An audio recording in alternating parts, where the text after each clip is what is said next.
तर आता आपण प्रयागराजमधून निघालोय अयोध्येकडे।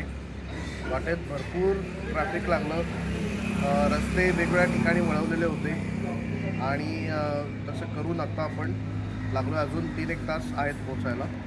तो वाटेत आपण इथे यादवजी का ढाबा जो आहे तिथे जेवायला थांबलो।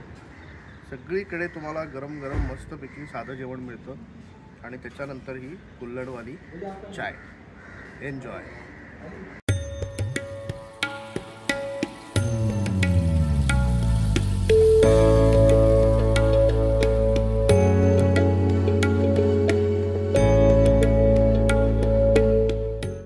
मुख्य रस्त्याला असणारी प्रचंड गर्दी आणि ट्रॅफिक याच्यामुळे आम्हाला अशा छोट्या छोट्या गावातनं गल्लीतून प्रवास करावा लागला, पण हा देखील एक वेगळाच अनुभव होता।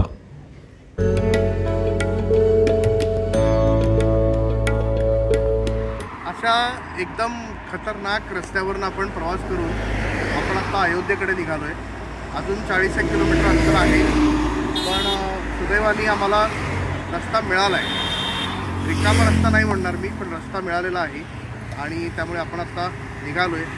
आज आपण अयोध्येत राहू आणि उद्या आपण दर्शन घेऊ, शरयू नदीच्या काठावरती जाऊ। हे सगळं मी आपल्या समोर घेऊन येईन।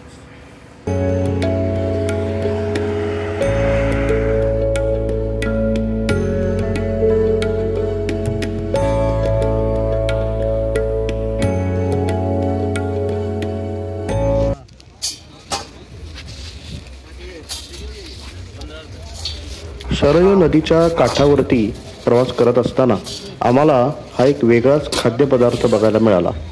त्याच्यामध्ये वेगवेगळ्या प्रकारचे पोहे, चिरमुरे, फुटाणे, डाळ असं एकत्र करून वाळूमध्ये भट्टीमध्ये भाजल्यासारखा हा माणूस आम्हाला भाजून देत होता। हा पदार्थ अतिशय सुंदर आणि खायला अतिशय मस्त क्रंची अशा प्रकारचा लागत होता। त्याचं नाव काही आम्हाला कळलं नाही, पण हा पदार्थ बघायला मिळाला, खायला मिळाला, हीच एक फार मोठी उपलब्धी आहे।